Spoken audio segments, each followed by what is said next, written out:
السلام علیکم ورحمۃ اللہ. لا حول ولا قوة الا باللہ. حسبنا اللہ ونعم الوکیل. یا حی یا قیوم برحمتک استغیث. لا الہ الا انت سبحانک انی کنت من الظالمین.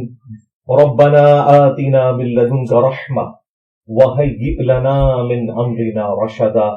اللهم صل على محمد وعلى آل محمد وأصحاب محمد وأزواج محمد وأمة محمد أجمعين إلى يوم الدين آمين.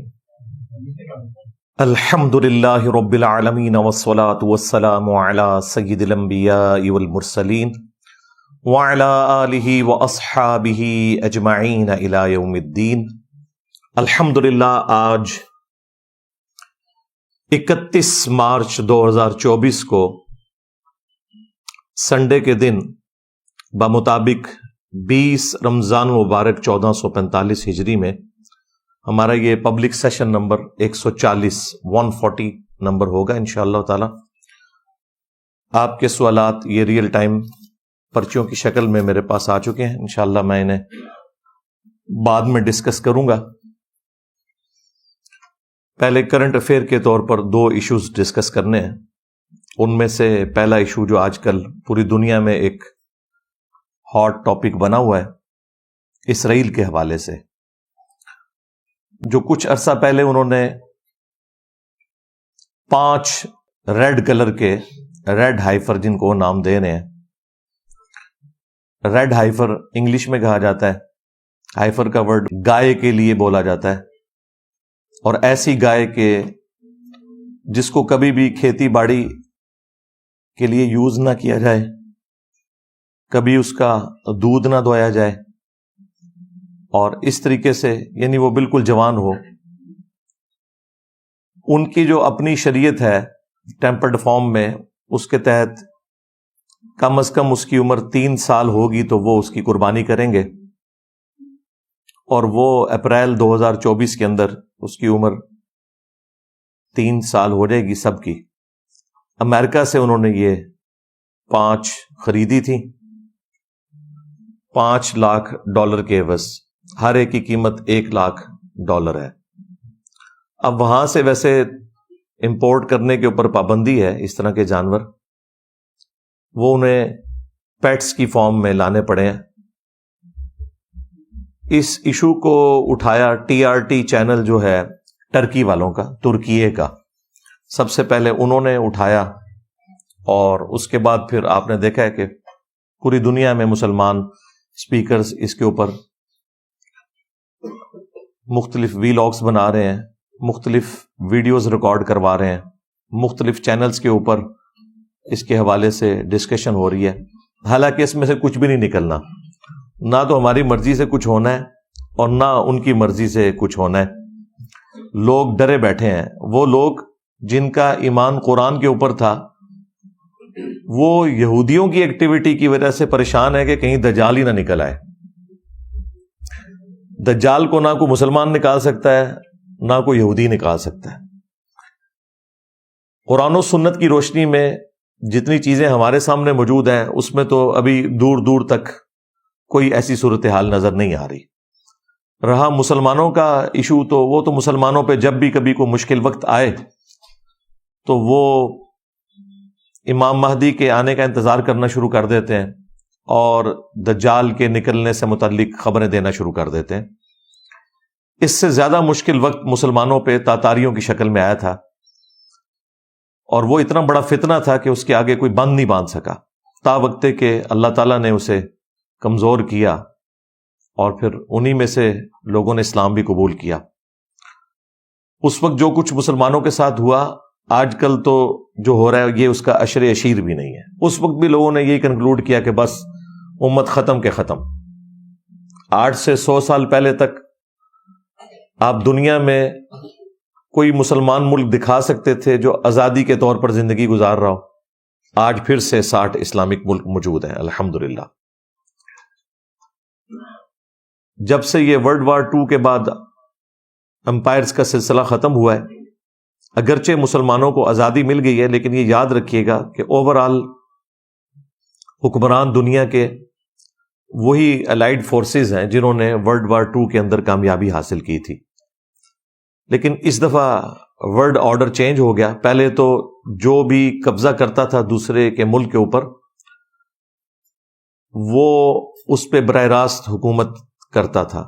لیکن اب چونکہ قوموں، نیشنز کی بنیاد کے اوپر ملک بن چکے ہیں، امپائرز ٹوٹ چکی ہیں، لہٰذا اب جو رول کرنے والا معاملہ ہے وہ ڈائریکٹ نہیں ہے، انڈائریکٹ ہے. یہ ہم لوگ جو آئے دن گلا کرتے ہیں یورپین طاقتوں کے حوالے سے، امریکہ کے حوالے سے، کہ وہ انٹرفیئر کرتے ہیں، تو ان کو حق پہنچتا ہے انٹرفیئر کرنے کا، کیونکہ انہوں نے دنیا کو فتح کیا ہے. اور اس دفعہ چونکہ فتح کر کے انہوں نے ملک ہمارے حوالے کیے اور صرف حکمرانوں کو قابو کیا، اس لیے ہمیں لگتا ہے کہ ہمیں آزادی ملی ہوئی ہے. اس وقت حکومت انہی کے پاس ہے جنہوں نے دوسری جنگ عظیم کے اندر پوری دنیا کو شکست دی. سلطنت عثمانیہ جنگ عظیم اول میں ختم ہوئی، اور کوئی تھوڑی بہت رمق تھی تو ورلڈ وار 2 کے بعد وہ بھی ختم ہوگی مسلمانوں کی. لہٰذا اب اس پریزنٹ ورلڈ کے اندر صرف جوش پہ مبنی تقریریں کرنے سے، باتیں کرنے سے، وی لاگز بنانے سے کوئی مسئلہ حل نہیں ہونا، جب تک کہ ہم انہی اصولوں کے اوپر ترقی نہیں کریں گے جن اصولوں کے اوپر آج کے ماڈرن ورلڈ کے اندر قوموں نے اپنا مقام حاصل کیا ہے، یعنی سائنس اور ٹیکنالوجی کے اندر. باقی آپ کو جو مرضی کوئی کہتا رہے کہ جی ہم 2 ارب ہیں، 2 ارب چھوڑ دیں، آپ 10 ارب بھی ہوں تب بھی کوئی فرق نہیں پڑتا جب تک آپ کے پاس ٹیکنالوجی نہیں ہے. یہ ذہن میں رکھیے گا. میں بار بار ایک مثال دیتا ہوں، لوگوں کو بری لگتی ہے، آج میں نام لیے بغیر مثال دے دیتا ہوں. مسلمانوں کے بڑے جنگی لیڈروں میں سے کوئی پرانا لیڈر، اس جیسے 1000 لوگ بھی آج اگر میدان جنگ میں اتر آئیں تو ایک یہودی کلاشن کوف کے ساتھ، یہ بھی اب خیر پرانا انسٹرومنٹ ہو گیا ہے، اب تو اس سے جدید اسلحے آ چکے ہیں، وہ سامنے سے آئے تو کوئی اس ایک کا مقابلہ نہیں کر سکتا. سیدھی سی بات ہے. اور جو سب سے بڑا ایشو اس وقت مسلمانوں کے ساتھ ہے وہ ایئر سٹرائکس والا ایشو ہے. ہمارے پاس فضائیہ کی جو طاقت ہے یہ بہت کمزور ہے ایز کمپیئر ٹو امریکہ کے اور یورپ کے. اور یہی وجہ ہے کہ طالبان کو 20 سال لگے ہیں، ابھی بھی انہوں نے کوئی امریکنز کو شکست نہیں دی ہے. امریکہ خود چھوڑ کے چلا گیا افغانستان، کیونکہ انہیں ایک بھاری ایک خرچہ کرنا پڑ رہا تھا. ادروائز اگر اب بھی وہ چاہتے تو سسٹین کرتے. زمینی جنگ میں وہ مقابلہ نہیں کر سکتے تھے، اور اس میں بھی کوئی مسلمانوں کا بنایا ہوا اسلحہ نہیں تھا. یہ اسلحہ رشیا دیتا تھا طالبان کو. ظاہر ہے ان کے پاس تو کوئی ٹیکنالوجی نہیں ہے. رشیا نے جو کولڈ وار ہاری تھی امریکہ سے انہی افغانیوں کے تھرو، اس کا بدلہ پھر انہوں نے اتارا. تو اسلحہ ان کا، ٹیکنالوجی ان کی، اور ہمارے پاس صرف وی لاگز ہیں بنانے کے لیے، لوگوں کے خون گرمانے کے لیے. تو ان خوابوں کی دنیا سے باہر نکلیں اور ریئل ورلڈ کو پہچانیں. یہ کوئی بزدلی والا معاملہ نہیں ہے، یہ حقائق والا معاملہ ہے، اور حقائق کے ساتھ ہی دنیا چلتی ہے. سیدنا خالد ابن ولید رضی اللہ تعالیٰ عنہ اگر میدان جنگ میں تلوار کے ساتھ آتے تھے تو سامنے سے رومن جنرل بھی تلوار کے ساتھ ہی آتا تھا. یہ نہیں تھا کہ اس کے ہاتھ میں کوئی پسٹل تھی، ورنہ وہ تو حضرت خالد ابن ولید کو قریب بھی نہ لگنے دیتا. تو یہ جو آپ کو ایک جھوٹ بولا جاتا ہے نا کہ برابر کا اسلحہ نہیں تھا اور صحابہ کرام نے فتوحات حاصل کر لی، پارشلی یہ بات درست ہے. کوانٹٹی وائز ان کے برابر کا نہیں تھا، لیکن کوالٹی وائز وہی تھا. تلوار کے مقابلے پہ تلوار ہی ہوتی تھی. آج مجھے بتائیں ہمارے اسلحے کیا اس قابل ہیں کہ ہم ان کو آنکھیں دکھائیں؟ ہمارے پاس F-16 ہے، اور اس کے بھی جو پرزے خراب ہوتے ہیں، کوئی ایشو ہوتا ہے تو ہمیں امریکہ کی منتیں کرنی پڑتی ہیں. اور اسرائیل کے پاس F-35 ہے. ہاں جی، 16 دونی 32 تے 3 وچ جمع کرو تے 35 آندا ہے. F-16 اور وہ F-35، اتنا فرق ہے. اسے رن وے پہ بھی بھاگنے کی ضرورت نہیں ہے، ایسے اڑتا ہے اور ایسے ہی وہ اتر بھی جاتا ہے. اور یہ تو میں نے آپ کو ایک چیز بتائی ہے، اور کافی ساری چیزیں ہیں، اور اسرائیل نے ثابت کیا ہے 67 میں اس نے پوری عرب دنیا کو شکست دی ہے. اس کے بعد سے بھی جو صورتحال ہے وہ آپ کے سامنے ہے. تو اس وقت یورپ اور امریکہ اسرائیل کی پشت کے اوپر کھڑے ہوئے، اور ہمارے معاملات صرف دعاؤں تک ہی ہو سکتے ہیں، یا زیادہ سے زیادہ ہم کوئی مذمتی قرارداد پیش کر سکتے ہیں. باقی یہ کہنا کہ ہم 2 ارب ہیں، ہم یہ کر دیں گے، ہم وہ کر دیں گے، یہ ساری باتیں ہم 7 اکتوبر کو بھی سن رہے تھے، اور اینڈ رزلٹ آپ کے سامنے ہے. میں نے پہلے دن ہی کہہ دیا تھا کہ اب اسرائیل اس معاملے کو فنش کرے گا بالکل. اور لوگ کہہ رہے تھے جی آپ دیکھیں گے یہ ہو جائے گا وہ ہو جائے گا. میں نے کہا تھا یار خوابوں کی دنیا سے باہر نکلو. ٹھیک ہے آپ نے ڈالرز بنا لیے ہیں اس طرح کے وی لاگز بنا کے، لوگوں کا خون بھی گرما لیا، نوجوان نسل کے مینٹل ماڈل بھی بدلنے کی کوشش کی، اس میں سے کچھ نہیں نکلے گا.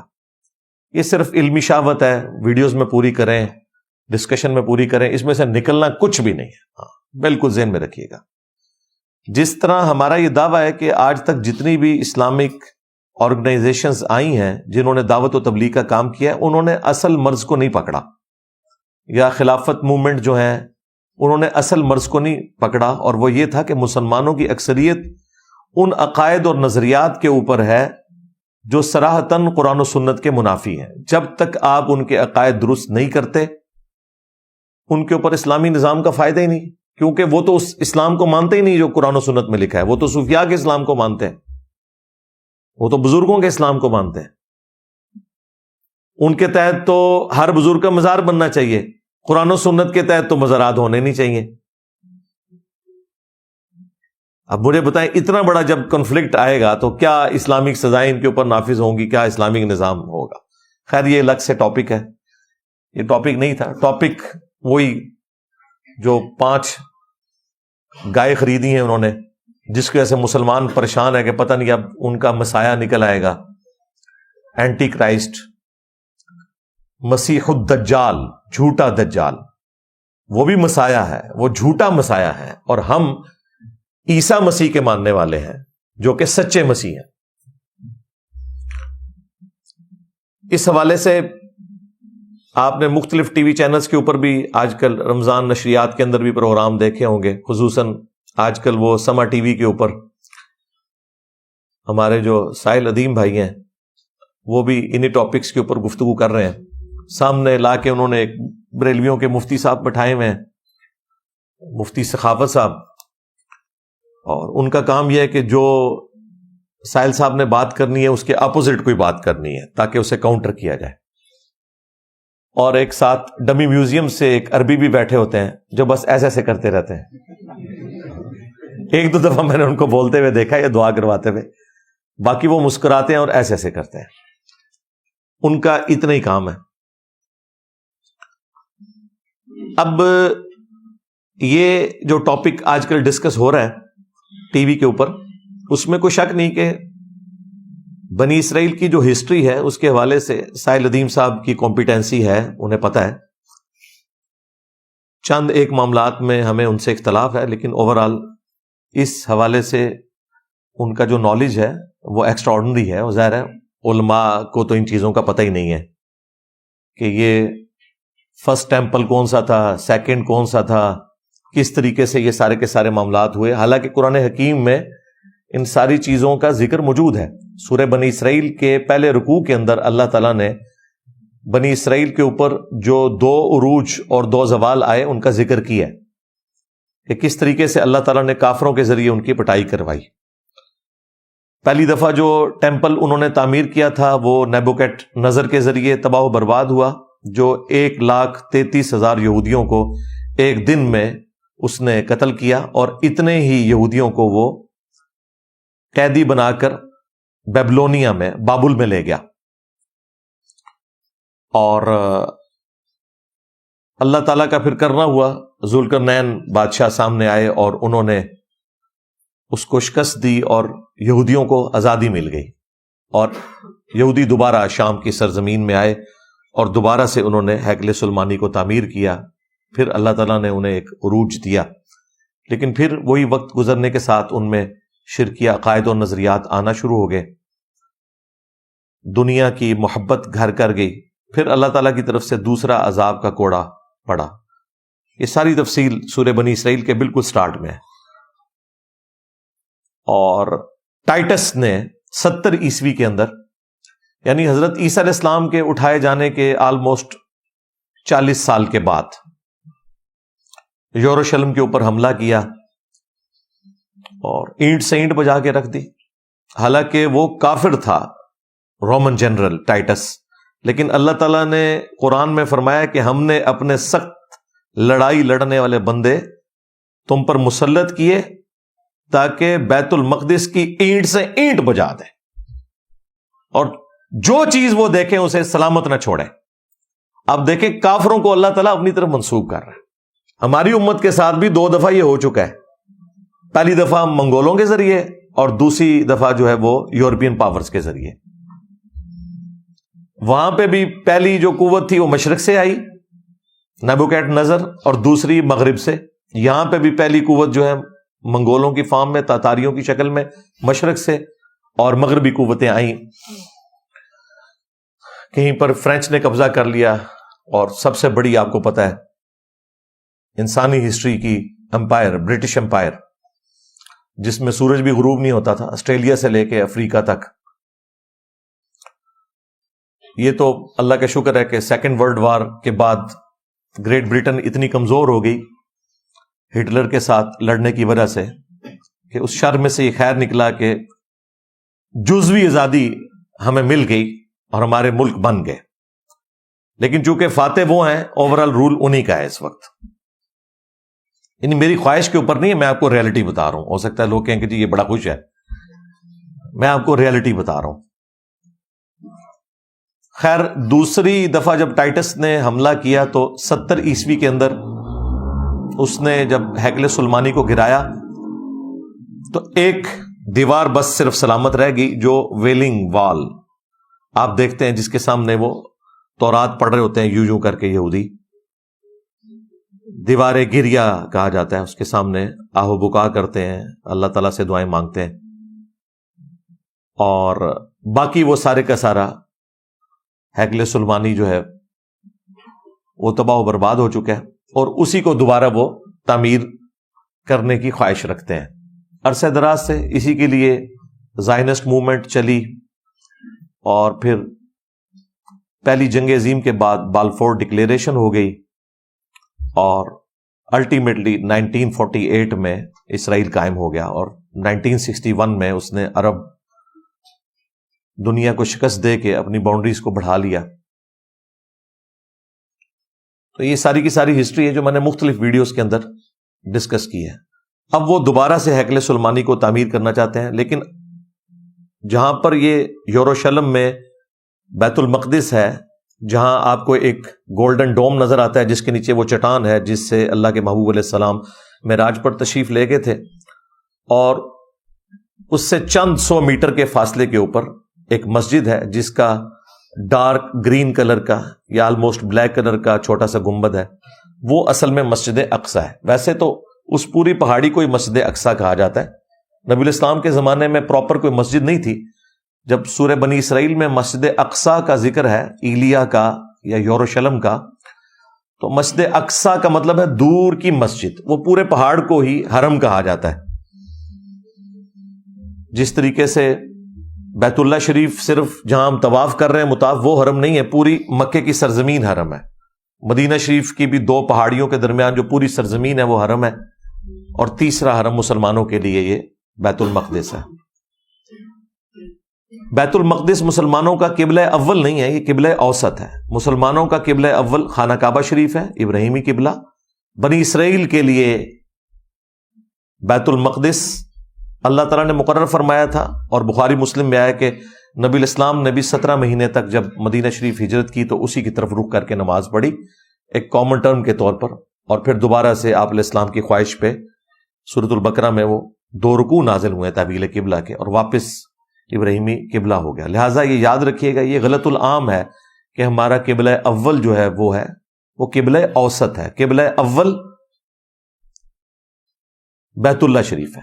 سورہ آل عمران میں واضح ہے کہ پہلا گھر جو اللہ تعالیٰ نے مقرر کیا کہ لوگ وہاں آ کر عبادت کریں، جو ساری انسانیت کے لیے ہدایت ہے، وہ ہے جو کہ بکہ کے اندر ہے.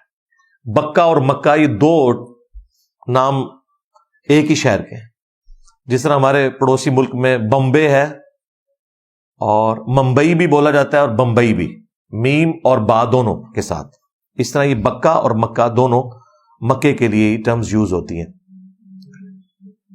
اور بخاری مسلم میں بھی موجود ہے، نبی الاسلام نے کہا سب سے پہلا گھر جو تعمیر کیا گیا وہ بیت اللہ شریف ہے، اور اس کے بعد پھر فرمایا بیت المقدس، جسے مسجد ایلیا بھی کہا جاتا ہے، مسجد اقصیٰ بھی کہا جاتا ہے، اور ان کے درمیان 40 سال کا وقفہ ہے. خیر، وہ بیت المقدس کی جو وہ پوری پہاڑی ہے جس کے اوپر ایک کارنر کے اوپر ویلنگ وال ہے، اور قبۃ الصخرہ وہ چٹان والا گنبد، اور مسجد ایک جسے مسجد اقصیٰ کہا جاتا ہے، یہ قبلی ماسک بھی بولا جاتا ہے اس کو.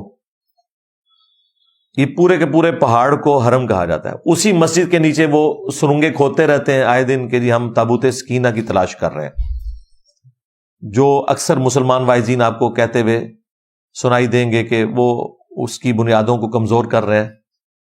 اور ظاہر ہے اس کے لیے انہوں نے بہانہ یہ تلاش کیا ہوا ہے.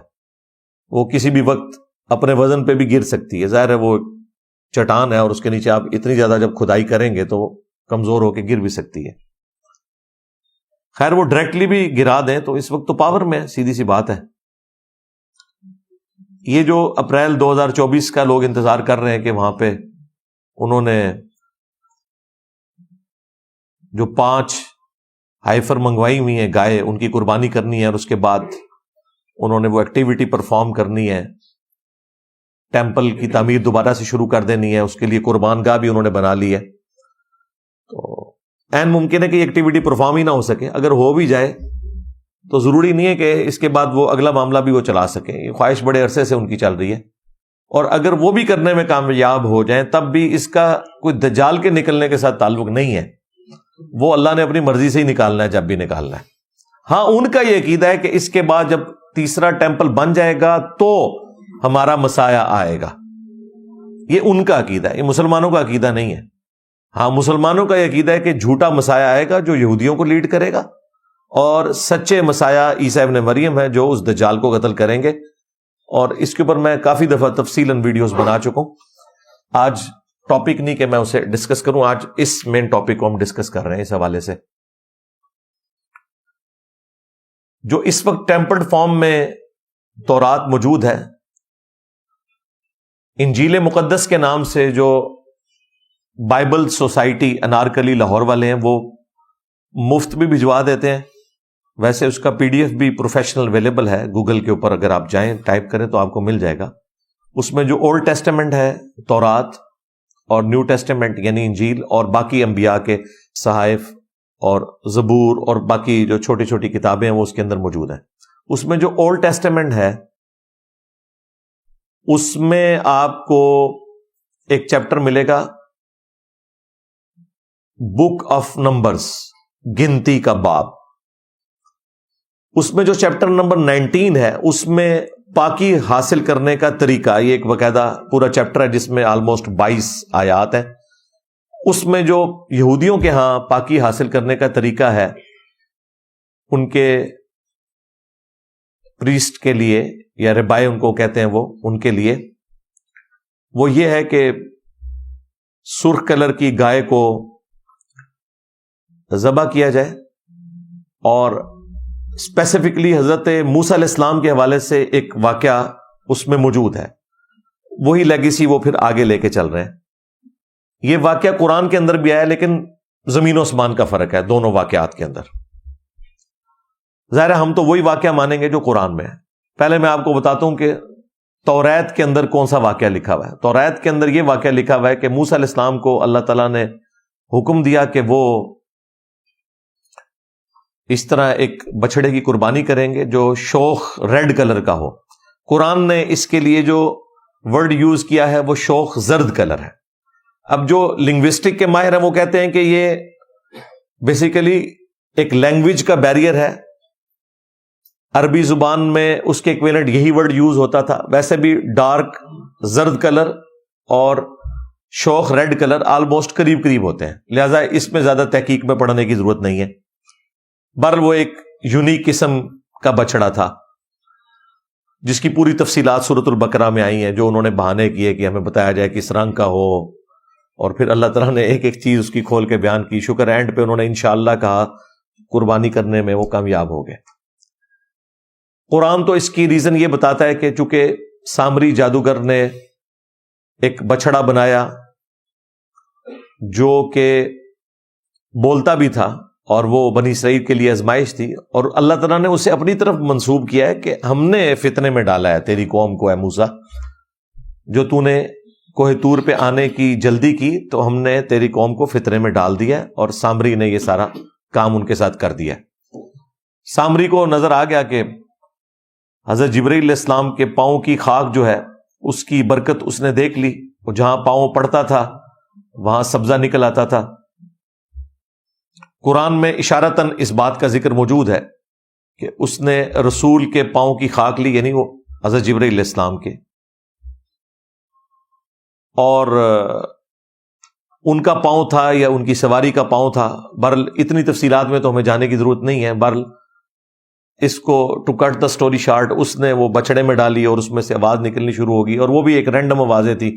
یہ نہیں تھا کہ وہ لوگوں کے ساتھ ڈائریکٹ کلام کر لیتا تھا، بس جو بے ڈھنگم قسم کی آواز نکل آتی تھی.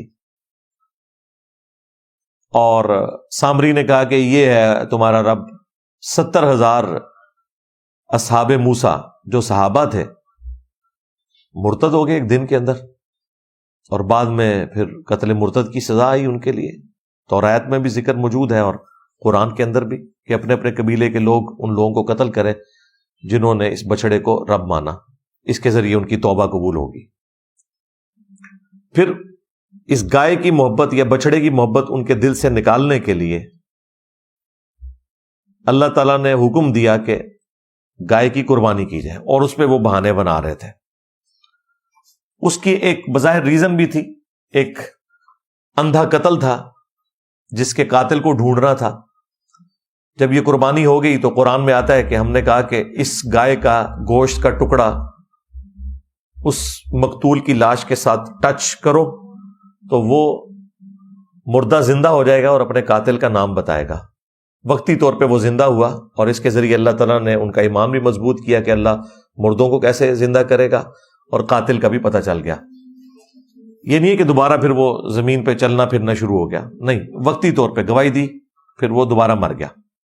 جس طرح کہ عیسیٰ ابن مریم بھی وقتی طور پہ مردوں کو زندہ کرتے تھے، دوبارہ وہ زندگی نہیں گزار رہے ہوتے تھے. یہ تو اللہ تعالیٰ کا رول ہے کہ جو دنیا میں ایک دفعہ آیا اور چلا گیا وہ دوبارہ دنیا میں نہیں آئے گا، موت کے ذریعے گیا. عیسیٰ ابن مریم چونکہ زندہ اٹھائے گئے اس لیے واپس آئیں گے. اس پہ بھی میری تفصیلی ویڈیو موجود ہے.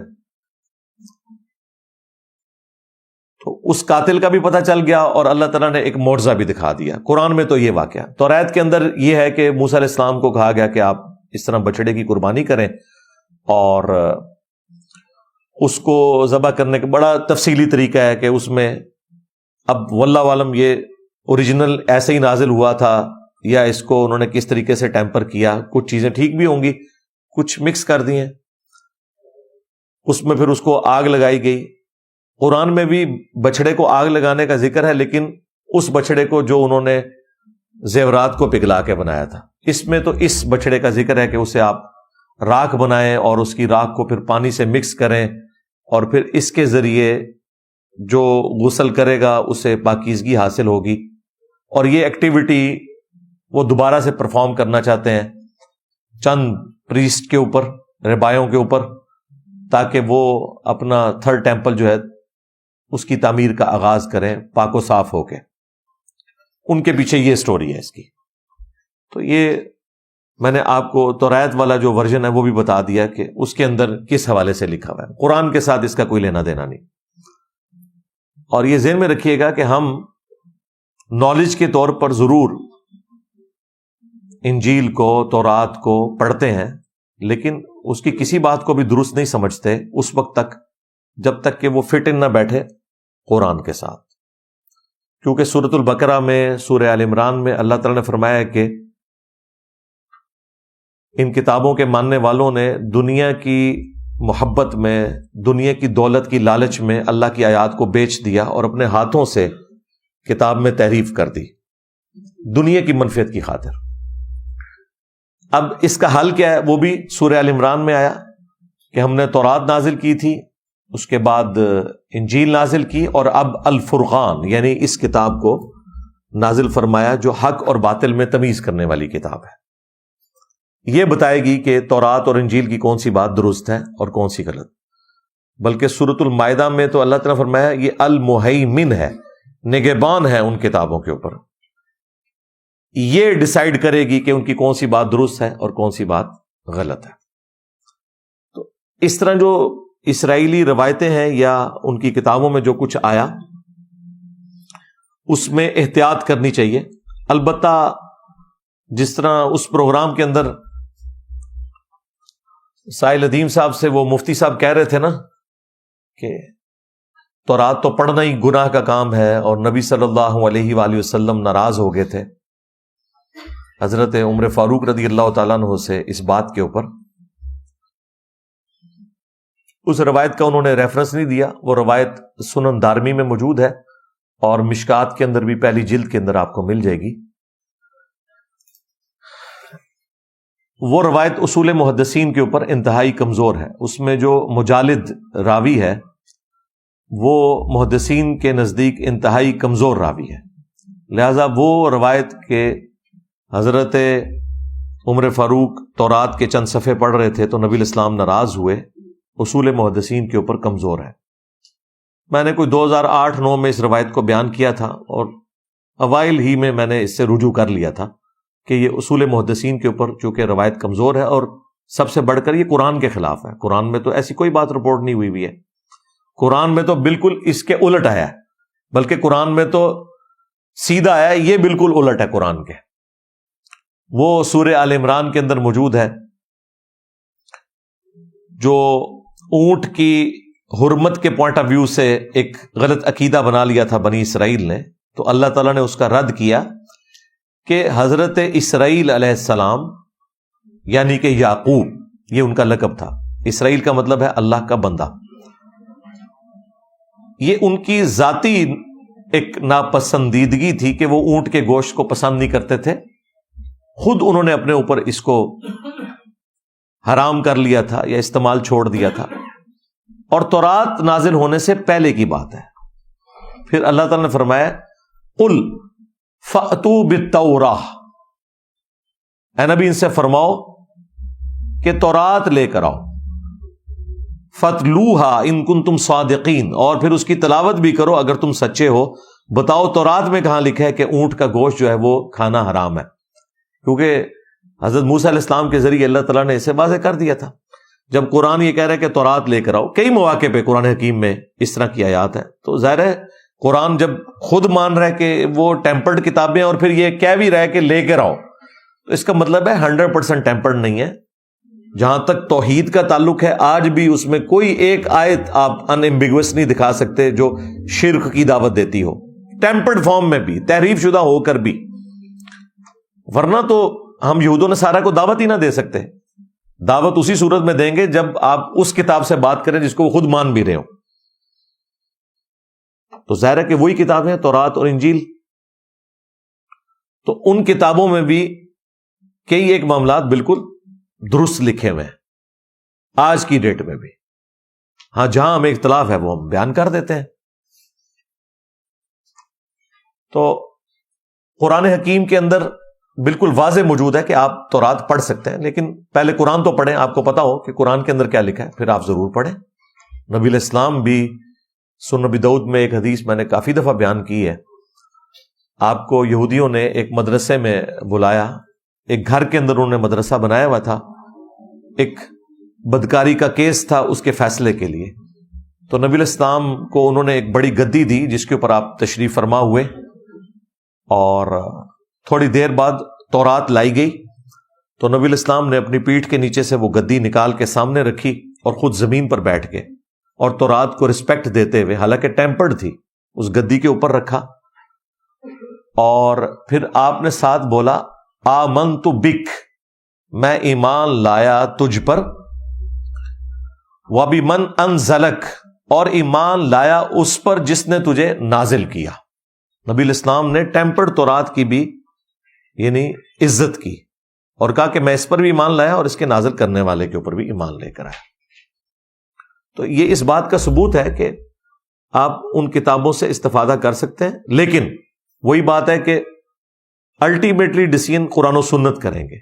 قرآن جو ہے ان کتابوں کے اوپر الفرقان بھی ہے، قرآن ان کتابوں کے اوپر المہیمن بھی ہے، نگہبان بھی ہے۔ اس چیز کا خیال رکھنا ضروری ہے، اور مسلمان جو بعض اوقات شوق رکھتے ہیں اس بات کا کہ وہ ان تعلیمات سے استفادہ کریں، انہیں میں ریکویسٹ کروں گا پہلے آپ قرآن و سنت پڑھ لیں، پھر آپ بالضرور اس طرح کی کتابوں کا بھی مطالعہ کریں۔ لیکن آپ نے قرآن و سنت تو پڑھا نہیں ہے، آپ بس ان کتابوں کے پیچھے پڑے ہوئے، تو یہ تو ظلم پر مبنی چیز ہے۔ اپنی اداؤں کے اوپر خود غور کرنا چاہیے۔ اچھا میرے بھائیوں، جہاں تک دجالی سسٹم کا تعلق ہے تو یقیناً ایک سسٹم ایسا ہے جو وقت کے ساتھ ساتھ دجال کو ریسیو کرنے کے لیے تیار بیٹھا ہے، جس کی ایک آنکھ ہے مادے کی، روحانیت کی آنکھ اس نے بند کر لی ہے۔ لیکن یہ ساری باتیں اپنی جگہ، دجال ایک پرسنالٹی بھی ہے جس نے آنا ہے۔ اس حوالے سے واضح احادیث موجود ہیں، صحیح بخاری اور صحیح مسلم کے اندر کئی ایک احادیث ہیں دجال کے حوالے سے بھی، عیسیٰ ابن مریم کے نزول کے حوالے سے بھی۔ اگر آپ کو یہ ساری احادیث پڑھنے کا شوق ہے تو مشکات المصابیح، جسے میں نے انسائکلوپیڈیا آف حدیث ڈکلیئر کیا ہے، اس کی 3 جلد کے اندر کمبائنڈ فارم میں آپ کو یہ ساری احادیث مل جائیں گی۔ اور اس حوالے سے سب سے زیادہ کام جو کیا ہے وہ امام مسلم نے کیا ہے۔ صحیح مسلم کے اندر بھی آپ کو 100 سے زیادہ احادیث ملیں گی ان تمام ٹاپکس کے اوپر، وہ آپ پڑھ لیں۔ مختلف ویڈیوز کے اندر میں نے ریکارڈ بھی کروایا، لیکن خود پڑھیں گے تو آپ کو ذرا زیادہ ایک اندازہ ہو جائے گا۔ مشکات کے اندر تو بخاری مسلم کے علاوہ باقی کتابوں سے بھی پیرلل میں انہوں نے روایتیں ڈال دی ہیں، اور نیچے حکم بھی لگے ہوئے ہیں صحیح اور ضعیف کے۔ بخاری اور مسلم دونوں میں یہ حدیث موجود ہے کہ اللہ کے محبوب صلی اللہ علیہ وآلہ وسلم نے فرمایا کہ قیامت کی 10 بڑی بڑی نشانیاں ہیں۔ ان 10 نشانیوں میں سے ایک نشانی جو ہے وہ دجال کا آنا ہے، اور عیسیٰ ابن مریم کا بھی دوبارہ دنیا میں آنا ہے۔ باقی نشانیاں دابت الارض کا نکلنا، سورج کا مغرب سے نکلنا، وہ آپ پڑھ لیں گے تو آپ کو اندازہ ہو جائے گا۔ بخاری اور مسلم میں ایک اور حدیث موجود ہے کہ نبی الاسلام نے فرمایا کہ اس ذات کی قسم جس کے قبضے قدرت میں میری جان ہے، عیسیٰ ابن مریم تم میں عادل حکمران کی حیثیت سے اتریں گے، صلیب کو توڑ دیں گے، خنزیر کو قتل کر دیں گے، جزیہ موقوف کر دیں گے، ہر طرف امن ہوگا۔ اور بخاری مسلم میں یہ بھی آیا کہ نبی الاسلام نے فرمایا کہ عیسیٰ ابن مریم جب تم میں اتریں گے تمہاری کیا شان ہوگی کہ وہ اللہ کے پیغمبر ہیں اور تمہارا امام تم میں سے ہوگا۔ جو امامت والا معاملہ ہوگا وہ امام محمد مہدی رضی اللہ تعالیٰ عنہ علیہ السلام امامت کروائیں گے عیسیٰ ابن مریم کی اجازت سے۔ پھر ایک اور حدیث ہے بخاری اور مسلم کے اندر، نبی صلی اللہ علیہ وآلہ وسلم نے فرمایا کہ دجال کے ماتھے کے اوپر کافر لکھا ہوگا، لیکن وہ کاف، فا اور را اس طرح ایبریویشن کے اندر لکھا ہوگا۔ اہل ایمان تو پڑھ لیں گے، پہچان لیں گے، باقی جن کی قسمت میں گمراہی لکھی ہے وہ اسے پہچان نہیں سکیں گے۔ آج بیان کرنا تو بڑا آسان ہے، لیکن جب وہ سامنے آئے گا پھر پتہ چلے گا. ہو سکتا ہے یہ لوگ تعویل کریں کہ یہ کافر نہیں لکھا ہوا، یہ کاف سے کشف ہے، فا سے فیض ہے اور را سے روحانیت ہے. ہاں، یہ تو جس بابے کو بھی وہ کرتب کرتے ہوئے دیکھتے ہیں نا، اس کے سامنے گر پڑتے ہیں. جبکہ بخاری مسلم میں آئے کہ ایک مؤمن کھڑا ہوگا دجال کے مقابلے کے اوپر، وہ کہے گا تو دجال ہے، کیونکہ میرے نبی کی حدیث مجھے پہنچی ہے. وہ کہے گا دیکھو میں تو زمین سے سبزہ اگا رہا ہوں، آسمان سے بارش برسا رہا ہوں، اور تجھے بھی قتل کر کے تجھے زندہ کر لوں گا. وہ اسے قتل کرے گا، 2 ٹکڑے کر کے دوبارہ زندہ کر لے گا. اس سے بڑی تو کوئی چیز نہیں تھی نا. نبی الاسلام کہتے ہیں کہ پھر وہ اس سے کہے گا کہ مجھ پر ایمان لا. وہ کہے گا کہ تو دجال ہے، کیونکہ میرے نبی کی حدیث مجھے پہنچی ہے. اب مجھے بتائیں کہ یہ بابوں کا ماننے والا کوئی ہو سکتا ہے؟ اس نے تو کہنا ہے یہ تو عبد القادر جیلانی پارٹ 2 آ گیا. ہاں، وہ بھی ان کی طرف غلط بات منسوب ہے. انہوں نے کہیں کو مردہ نہیں زندہ کیا، ان بیچاروں کو تو پتہ ہی نہیں. ان کے تو فرشتوں کو بھی نہیں پتا ہوگا کہ ان کے ساتھ کیا کیا انہوں نے. یہ جو قرآن و سنت کے اوپر بات کرتے ہیں، یعنی وہ بابی نہیں ہوگا، کتابی ہوگا، کتابوں کا ماننے والا مسلم ہوگا، بابی مسلم نہیں ہوگا.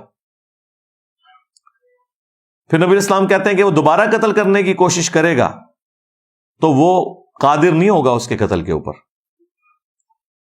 پھر وہ اسے اٹھا کے اپنی جہنم میں پھینک دے گا، جو اس کے ساتھ ایک جنت اور جہنم چل رہے ہوں گے. اب اس کی تفصیلات نہیں بتائے گی، لیکن ایکچولی وہ جا کے جنت میں نکلے گا، اور وہ اس وقت کا سب سے بہترین شہید ہوگا، سید الشہداء، کیونکہ اس نے کلمہ حق بلند کیا ہوگا.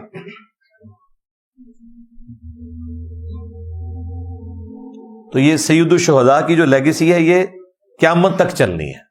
المستدرک للحاکم میں حدیث ہے کہ حمزہ ابن عبد المطلب سید الشہداء ہے، اور ہر وہ شخص سید الشہداء ہے کہ جو جابر حکمران کے سامنے کلمہ حق بلند کرے یہاں تک کہ اسے قتل کر دیا جائے. اسی حدیث کے تحت ہم امام حسین علیہ السلام کو بھی سید الشہداء کہتے ہیں. وہ بعض ناصبی کہتے ہیں یہ تو حضرت حمزہ کا لقب تھا. وہ حدیث پوری پڑھیں، صرف حضرت حمزہ کے لیے نہیں ہے. قیامت تک ہر وہ انسان جو کلمہ حق بلند کرے اور اس کی پاداشت میں اسے قتل کر دیا جائے وہ سید الشہداء ہی کہلائے گا. پھر ایک اور بڑی انٹرسٹنگ حدیث ہے بخاری اور مسلم میں کہ جب آخری فیصلہ کن جنگ ہوگی مسلمانوں اور یہودیوں کی، ظاہر ہے کرسچنز تو اسلام قبول کر لیں گے عیسیٰ ابن مریم کی وجہ سے، تو اگر کسی درخت یا پتھر کے پیچھے بھی کوئی یہودی چھپا ہوگا نا تو اللہ تعالیٰ اس درخت اور پتھر کو زبان دے گا. یہ میدان جنگ کی بات ہو رہی ہے، عام حالت کی نہیں ہے. اور وہ بولے گا کہ اے مسلم، میرے پیچھے یہودی ہے، اسے قتل کر دے. یہ باقاعدہ الفاظ ہیں، اے مسلم، اے بریلوی، اے دیوبندی، اے شیعہ، اے وہابی، اے حنفی شافی مالکینی، اے مسلم. اس کا مطلب ہے کہ دجالی سسٹم کو جب دجال لیڈ کرے گا تو اس کے مقابلے پہ جو مسلم سسٹم ہے وہ بھی اپنی جڑ پکڑ چکا ہوگا، اس حوالے سے کہ لوگ ان فرقوں کی تفریق سے آزاد ہو چکے ہوں گے.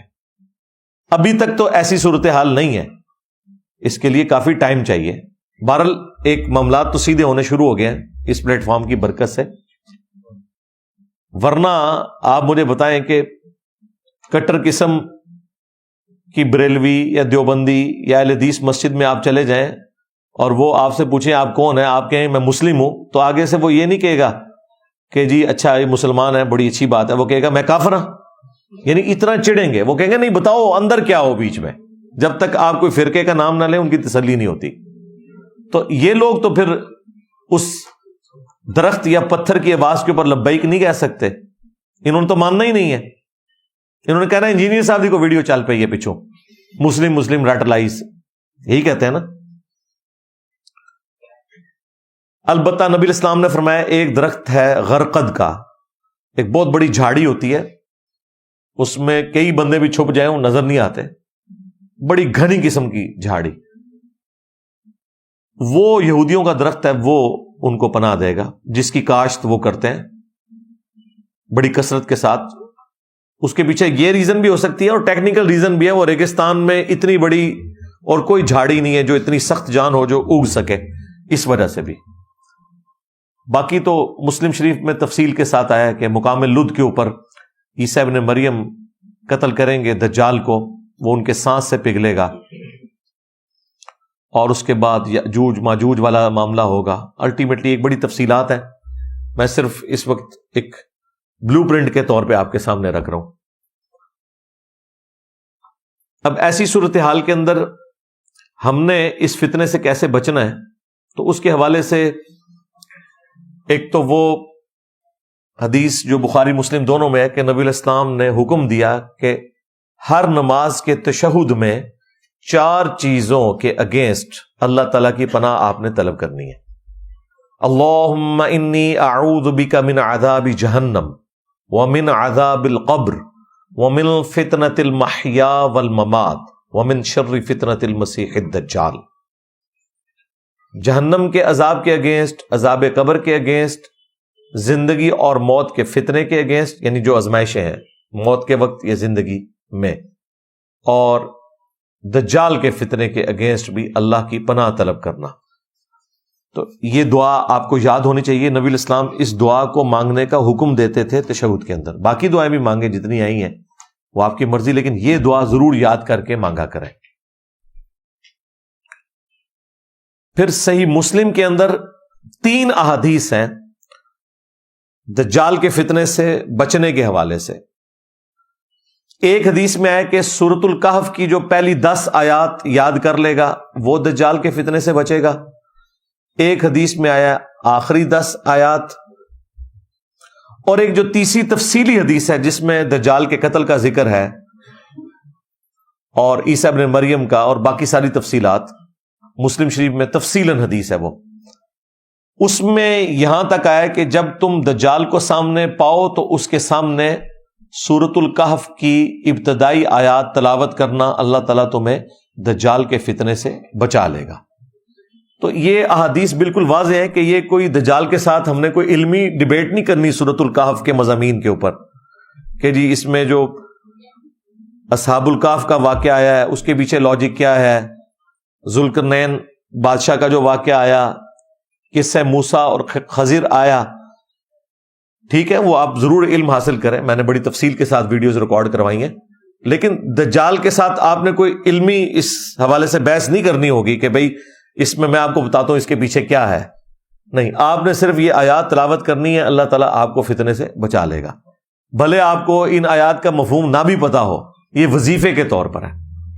کوئی شخص یہ کہہ سکتا ہے کہ آیت الکرسی کا جسے معنی نہیں آتا تو آیت الکرسی پڑھنے سے اسے اس کی فضیلت حاصل نہیں ہوگی، جو صحیح بخاری میں آئی ہے کہ جو رات کو سونے سے پہلے آیت الکرسی پڑھ لے اللہ تعالیٰ صبح تک ایک فرشتہ اس کی حفاظت کے اوپر مامور کر دے گا، یہ بخاری میں حدیث موجود ہے۔ تو ترجمہ آتا ہو نہ آتا ہو یہ فضیلت اپنی جگہ ہے، باقی قرآن سے جو عقائد کے لیے آپ نے اسے ترجمے سے پڑھنا ہے وہ تو بہت ضروری ہے، وہ ایک الگ بات۔ میں اصل میں ان لوگوں کا رد کر رہا ہوں جو اس میں اتنی باریک علمی بحثیں کرتے ہیں اور عوام الناس کو الجھا کے رکھ دیتے ہیں کہ پتہ نہیں سورۃ الکہف میں سے ہم نے کیا نکالنا ہے۔ آپ نے عام بندے نے یہ نکالنا ہے کہ یہ پہلی 10 آیات آپ نے یاد کر لینی ہے۔ جامع ترمذی میں 3 آیات کا بھی ذکر ہے لیکن وہ راوی کا وہم ہے، لیکن اس میں ہے کہ جو اس کی روزانہ تلاوت کرے، تو اسے میں نے آپٹیملی یہی سمجھا ہے کہ جو روزانہ 10 آیات کی تلاوت ایک دفعہ کر لے گا ظاہر ہے کہ اسے پھر یاد بھی رہیں گی، لہذا روزانہ ایک دفعہ پہلی 10 آیات کو آپ پڑھ لیا کریں سورۃ الکہف کی، تاکہ زبانی یاد ہو جائے۔ میں تو الحمدللہ سالوں سے پڑھ رہا ہوں، تو شروع ہی میں پڑھنے سے زبانی یاد ہو گئی تھی، تو آپ بھی اپنی روٹین بنائیں۔ یہ وہ وظائف ہیں جن کے ذریعے آپ دجال کے فتنے سے بچ سکتے ہیں۔ باقی جہاں تک اس وقت اسرائیل کا معاملہ ہے، فلسطین کا ایشو ہے، غزہ کا، اس کے حوالے سے میں تفصیلاً ویڈیوز ریکارڈ کروا چکا ہوں، وہ انشاءاللہ ڈسکرپشن میں ہم لنک ڈال دیں گے جسے شوق ہوا۔ فلسطین کے حوالے سے میں نے پورا کاؤنٹر نیریٹو دیا ہے 12 پوائنٹس کا، حکمرانوں کے کرنے کا کام کیا ہے، عوام کے کرنے کا کام کیا ہے، کس طریقے سے ان معاملات کو لے کے چلنا ہے۔ دوسری ویڈیو ہے دجال کے فتنے سے متعلق تفصیلی ویڈیو، اور تیسری ویڈیو عیسیٰ ابن مریم نے جو دنیا میں دوبارہ تشریف لانا ہے، حیات مسیح اور نزول مسیح علیہ السلام کے حوالے سے جتنے بھی وسوسے ہیں وہ میں نے الحمدللہ سیٹل کیے ہیں قرآن و سنت کی روشنی میں. ان 3 ویڈیوز کو ہم ڈسکرپشن میں ڈال دیں گے، بلکہ کامنٹس میں بھی ڈال کے پن کر دیں گے، کیونکہ ہر دفعہ میں ایک بات کے اوپر تفصیلاً گفتگو نہیں کر سکتا. یہ چونکہ تقاضا تھا کہ کچھ چیزیں اس کے ساتھ جڑی ہوئی تھی، میں نے اس لیے بیان کر دی. تو اینڈ رزلٹ یہی ہے کہ کوئی ٹینشن لینے کی ضرورت نہیں ہے میرے بھائی، اس طرح کرنے سے کوئی نہیں دجال نے نکلنا. ہاں بعض لوگوں نے وی لاگس بنا کے اپنے ڈالرز کھڑے کر لینے اور بار بار کرتے رہنا ہے، اینڈ پہ انہوں نے بھی معذرت ہی کر لینی ہے کہ جناب یہ ہم سے سمجھنے میں غلطی ہوئی. اس لیے اس قسم کے اٹکل پچو میں نہیں چلاتا، میں اتنا ہی بتاتا ہوں کہ اتنا ہوگا. وہ کب ہوگا؟ وہ جب ہوگا پھر ہی پتا چلے گا، یہ ذہن میں رکھیے گا. لوگ کہتے ہیں جی پہلے پتا چلنا چاہیے. پہلے پتا ہے تو اس کا پھر علاج بھی بتا دیا، بس یہ پتا ہونا چاہیے آپ کو کہ سورۃ الکہف کی پہلی 10 آیات آپ کو آنی چاہیے. ہاں باقی آپ نے کوئی اس سے مقابلہ نہیں کرنا، نہ نبی علیہ السلام نے کہا ہے کہ آپ نے جا کے اس سے مقابلہ کرنا ہے، بلکہ کہا ہے کہ جب سامنے پاؤ تو 10 آیات پڑھنی ہے. نبی علیہ السلام نے دجال کا مقابلہ کرنے کے لیے نکاح کے تلوار لے کے سامنے آ جانا ہے. وہ تو ایک مومن بےچارہ پھنس جائے گا نا، تو اس لیے اس کے ساتھ ایسا معاملہ ہوگا. ادروائز اس کا مقابلہ کرنے کی طاقت کسی میں نہیں ہے. امام مہدی مقابلہ نہیں کر سکیں گے تو باقی تو شاہی کوئی نہیں. اس لیے اللہ تعالیٰ عیسیٰ ابن مریم کو نازل فرمائے گا، کیونکہ وہ سچے مسیح ہیں، ان کے ذریعے وہ مسیح الدجال یعنی دجل کرنے والا مسیح اس کا خاتمہ ہوگا. تو امید ہے کہ یہ جتنی میں نے گفتگو کی اس سے آپ کو اوورآل کچھ چیزیں میں نے ڈائریکٹلی بتا دیں، کچھ انڈائریکٹلی بتا دیں، تاکہ ایک میسج کنوے ہو جائے آپ تک. باقی ماننا نہ ماننا وہ آپ کی مرضی ہے. ہمارا کام تو ہے علمی طریقے سے معاملات کو لوگوں کے سامنے ہائی لائٹ کرنا. اللہ تعالی ہمیں دجال کے فتنے سے محفوظ فرمائے، اور فلسطین کے مسلمان جس تکلیف سے گزر رہے ہیں اللہ تعالیٰ غیب سے ان کی عزت آبرو جان و مال کی حفاظت فرمائے. بلکہ پوری دنیا میں مسلمان، چائنا میں، انڈیا میں، کشمیر میں، افغانستان میں، یمن میں، عراق میں، شام میں، فلسطین میں، جہاں کہیں تکلیف کی زندگی گزار رہے ہیں، پاکستان میں بھی غیب سے ان کی عزت آبرو جان و مال کی حفاظت فرمائے.